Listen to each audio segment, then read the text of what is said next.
Today we're going to do something different. Our guest today, well, is Shawn of Shawn Cutler, Master Hairstylist.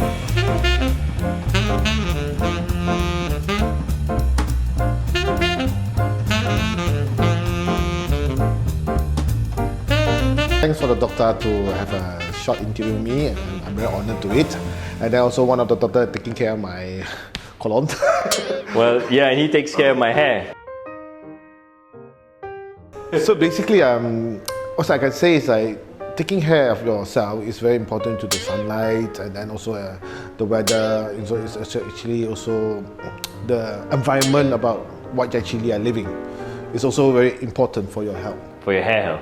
Yeah. What about the products?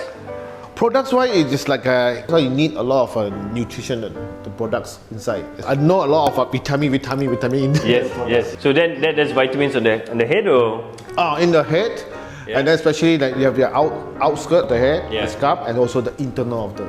Internal? Yes, internal. Okay, so that's what you do, your internal. So what we eat, isn't it? Yes. Right. So effectively what you're saying is that you put things on your head to get your hair better, Of course. but then what you eat also... I really agree with that. Yeah? Yep. What do we need? What's good for our hair? Always depends on the individuals of the patient. The patient or your customers? Yeah, because hair loss is all internal. Like with hair dry, it's all external. Also important about how we intake your food also as well. Very good. So what I can tell you about your hair is that for your nutrients and your absorption and things, you want your gut to be working well. You want your gut bacteria to be healthy. So how do you make it unhealthy? Is basically unhealthy gut, you get a disruption in your gut bacteria. Stress messes with your gut bacteria.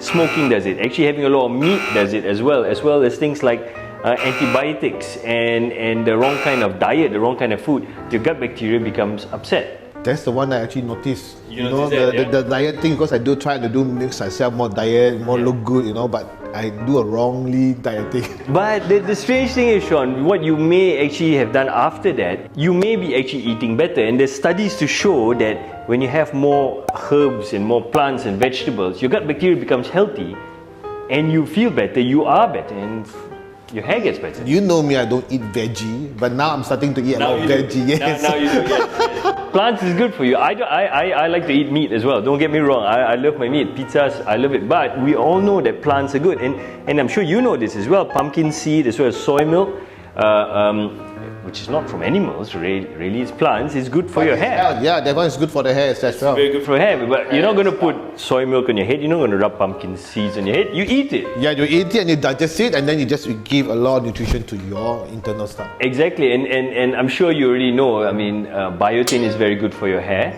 It's good for your hair health, but antibiotics disrupts your biotin absorption. So too much antibiotics is bad for you as well. So effectively, what we're talking about here is that your gut health will play a part in your hair health.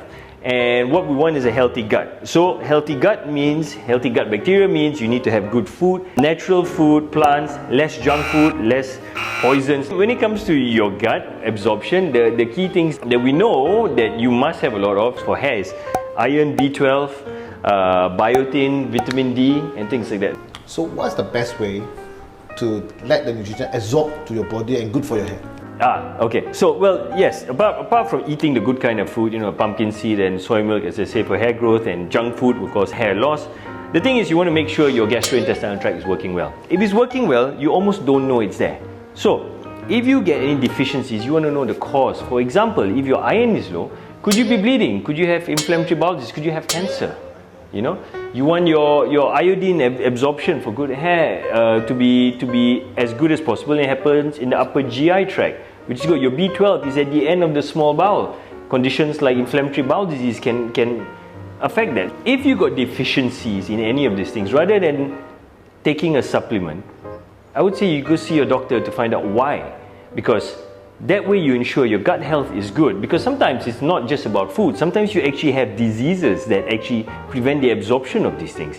When your gut isn't working well, you get things like, everybody likes the word leaky gut, you get inflammation, you get malabsorption. And these three things will then lead to issues with absorption of what you need for your hair. So if your hair's not good, then you have to ask yourself why. Okay, apart from maybe genetics and all those things there, maybe your gut isn't working well. Maybe the nutrients, all that you're eating is not being absorbed, and maybe there is an underlying cause of it. Not just keep buying things and I'll keep taking all these things and hopefully it will get better, but there might be another thing going on. You know, just like yourself, you weren't eating so well before, you always felt ill, but then now you're eating better. All these other symptoms that you're getting because it's gone.